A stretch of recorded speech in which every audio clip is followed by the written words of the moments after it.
and conditions for multi-contract in phase 1, do that consultation, get that embedded, and then start phase 2 with the RBS population.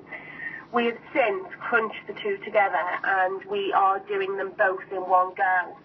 And obviously the alarm bells go up and the sirens ring around TUPE regulations and do we have an ETO.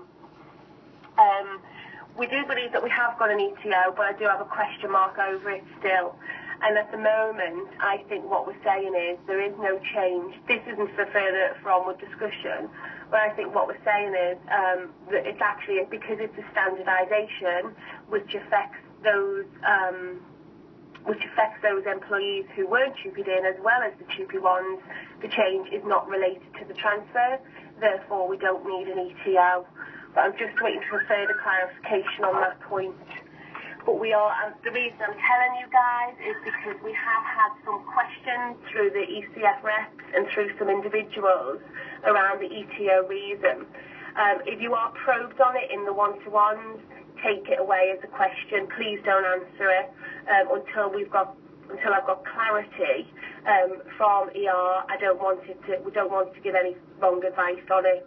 The likelihood is when I get clarity, I will update the FAQs and we'll reissue those out across the business, so you should be aware of those. We're also getting a number of questions around one of our reasons for doing this is we want a standard set of terms and conditions because we've got hundreds and we want to go to a handful. Some people we're not actually implementing one set of terms and conditions. We're implementing probably 2 or 3 because fire and security, which is one of our specialist services, we're proposing that their terms and conditions are different to multi-contract engineers. What we're proposing for those is that they go any 5 from 7, so almost they do shifts any 5 from 7. Whereas with the multi-contract guys, we're proposing they work Monday to Friday. We also have some specialist water guys where we're not touching their terms and conditions, they're going to stay as is. So the reality is we will still have a handful of terms and conditions in the business. It's not standardised to one approach.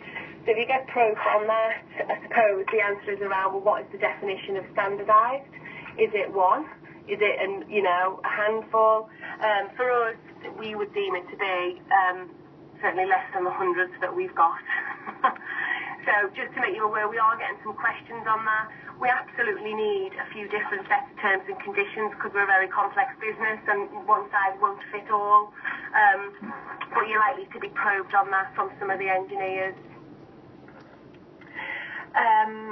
The next point I just want to talk about is around right to work checks and PES checks. As well as this terms and conditions project that we're working on, we're also looking at integrating the RBS engineers into the multi-contract business. So at the minute, RBS have ring-fenced engineers, so we only send an RBS engineer to an RBS branch.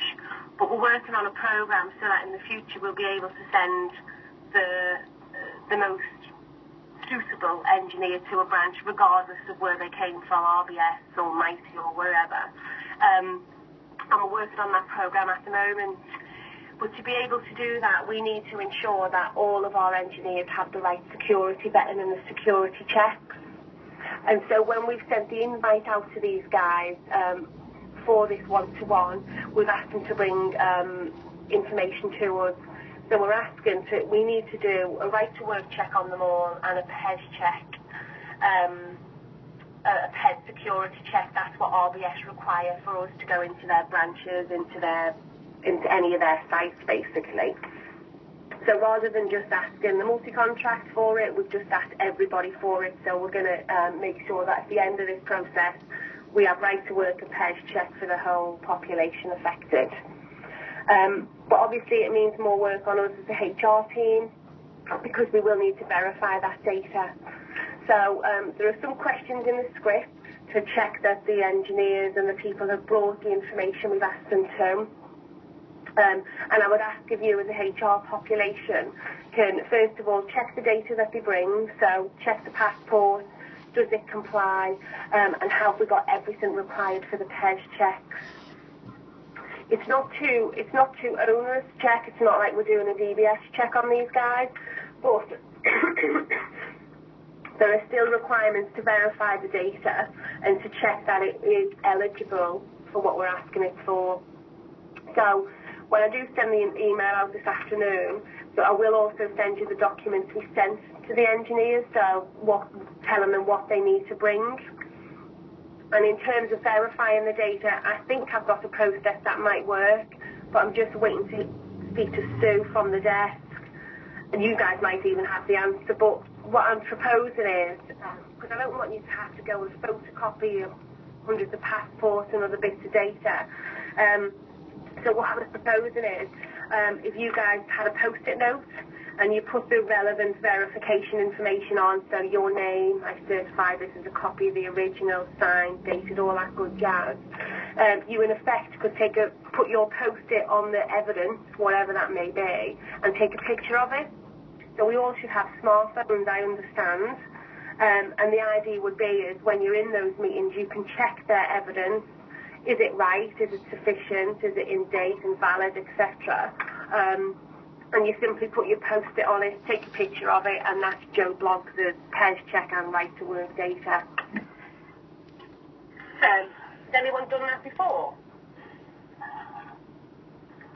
No. Within FM, there's an app that we use for doing right to work documentation. Can we use that? And basically, you just take a photo of the documentation, and it puts all the stuff on it for you. You can do 3 or 4 different ones on there. We've got an app for that. Yeah. Do you know who's, I don't know, any details of it? Let you know. Yeah. And is that a similar sort of thing? Is that you, John? Yeah, it is, yeah. Is that a similar sort of thing then, where you simply take a picture of it and it'll just put those data on it? Yeah, but it allows you to take pictures of, I think it's up to 5 or 6 different documents, and that'll put the thing on it. I'll ask some of the FM contacts I've got and see what Wonderful. Use it. Wonderful, that's brilliant. I know when I did same-side consultations, we literally were in and out, back to photocopiers, signing every single one. It was, yeah, the right pain in the backside. So if that would work, that would be fantastic. I'll let you know. Thank you. I suppose the fallback position is post-it notice, but as I say, I'm just waiting for some clarification on that. So then the next thing is obviously we will need to get the guys to sign the notes of the meeting. So for those who love to type as they go, it won't be possible because you're going to need to get a signature of the notes. So it will be a case of printing off enough copies for your day. So you've got what you need to for the script. The scripts are done in such a way that you will actually be able to write on them as you go. So you use it as a script and then you also fill in the blanks. So we'll get a script. We should get a script back then for every employee who we've met. And what I would ask is if we can either scan or take a photocopy of the one-to-one documents. I've set up a folder on the K drive, and the idea is you guys who are out there in the field, you've finished your one-to-ones, you can then scan that or upload the one-to-one picture or the documents into the K drive.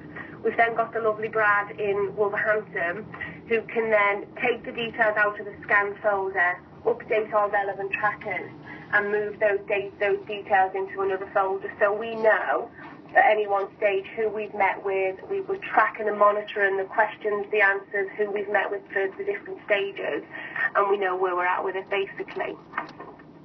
So what I'm proposing is, once you've done a one-to-one, certainly within a week of you having that one-to-one, if you scanning or uploading the one-to-one documentation, including the PES and the right-to-work checks onto the K drive. Has anyone got any questions on that? Leanne, I've got a quick question with regards right to work. Yes, hi, Val. Hi, are you okay? I'm good, nearly. Don't worry, you'll be good. Just quickly, with regards to their passport, if it's is it just when it's in date? What if it's out of date? No, I don't think date. And I haven't done right to work checks for a little while, but I'll double check it. But as long as it's a UK passport, the date doesn't matter. When we did the prison, we were allowed to take it even when it's out of date, as long as the picture is resembles whoever is sat in front of you. Because sometimes they took you when they were younger. Yeah. And then they changed drastically. Then that would be difficult. But it is maybe like 2 years because they're not traveling. A lot of them they don't bother. So it's just clarified from Sue though, but we did do that for that reason. So and let us know what we are doing because you don't want a situation where we reject. No, you're absolutely right, Val. And I think solely for right to work purposes, it's irrelevant if it's valid or not, as long as it's a UK passport. That's correct. Yeah. My only question mark, and I need to double check it, is for PES purposes. I think for PES security vetting, so what RBS demand is that it is current. But I'll double check it and I'll let you know on the email. Yes, that's fine. Thank you. Are there any other questions? I mean, I suppose all that's left to me to say is from a HR perspective, this is quite a meaty project. We've got me and DR and the legal team are all learning as we are going, and if you have got any suggestions for improvements, for changes, please just shout. We would be happy to take them on board. It's an enormous programme that we're going through, and I do appreciate all your help and support on it. But if you do, again, any suggestions, just let us know. The team and I will happily listen. And I will keep you. I will also keep you updated, as I say, through the frequently asked questions, etc. I'm just thinking whether you guys would like to be invited to join our Yammer group. So we've got set up a T's and C's Yammer group whereby basically anything we communicate out to our people on this project, so updated frequently asked questions, for example, goes onto the Yammer group. So if you would like to be invited to it, just drop us an email and we can get that arranged. Gavin is, I think I'm actually an admin on it as well, Gavin. Yep. I think you have to be registered on Talk first to get access to it, but... Okay, maybe that won't work then. Well, I think anyone who's on Carillion Yammer can request access to Talk anyway, so... Excellent. You need to just look for the external Talk network. Yeah. Leanne, just to confirm regards the passport issue, UK passports or a passport that's been issued by a member state of the European Economic Area are accepted even if they've got expired dates in them. Any passports with expired dates from any other country isn't acceptable? Yeah. No, I don't think it is acceptable if it's from another outside of the EU. Yeah, outside of the EU. Yeah. Okay. Because and I don't think we won't have such a huge issue with this population, but I don't think we have many non-EU nationals, if any, to be honest. Good. So, or very, very few, if there are. So it shouldn't be too big an issue, but again, any questions, give us a shout. I'm not an expert now, but I'm sure I bloody will be by the end of it. Fiona, I've just got a wee quick question. If we have people attending the winter ones and they haven't built that stuff with them for the right to work and whatnot, are we setting a new deadline for them to get it down? Yes. How do you want us to handle that? Yeah, it's a really good question, Fiona. I've actually put it in the script, so if not, first of all, why not, mister, because we bloody told you to. But secondly, what arrangements are we going to make? Bear in mind that this is one of at least two consultations. So it might just then be a case of reinforcing why we need them, but we're in a very, very difficult situation in engineering at the moment whereby we cannot talk to our guys about alignment, so about integrating the RBS and the mobile population, because the RBS account, the RBS clients won't allow us to. We're still in a negotiation position with RBS for them to understand the importance of us integrating the two teams. So what the message, actually, I'll put it on the email. So if we do get questions, why are you asking me to bring the right to work? Why are you asking me to do these PES checks? I'll put some wording on the email to you guys, just to what the standard response should be.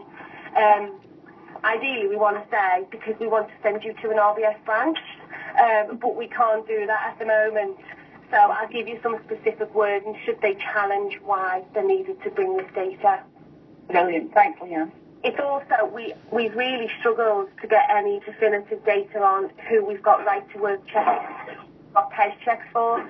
So this is actually covering a whole host of other issues that we've had with those 2 points. So it's a real good thing for us to do, and it'll tick a lot of boxes for us. But the main thing is, when we do get there and we're allowed to, it will enable us to integrate the 2 teams. Is there any other questions? Yeah, does it affect any collective agreements at all? Or No. No. Collective agreements, sorry. We have 11 people in the population who are covered under collective agreements. Okay. So the IJC, JIB, that sort of thing. And again, the query is out with ER in terms of what we're going to do with those. The reality is I certainly know at least half of that population are very keen to come onto a Carillion contract because they'll be better off. But again, it's just how we're going to manage that from an ER perspective.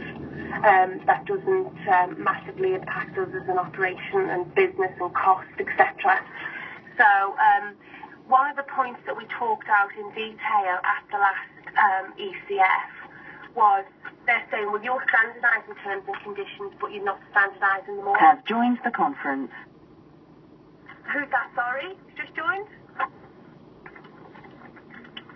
Hello? You just joined the call?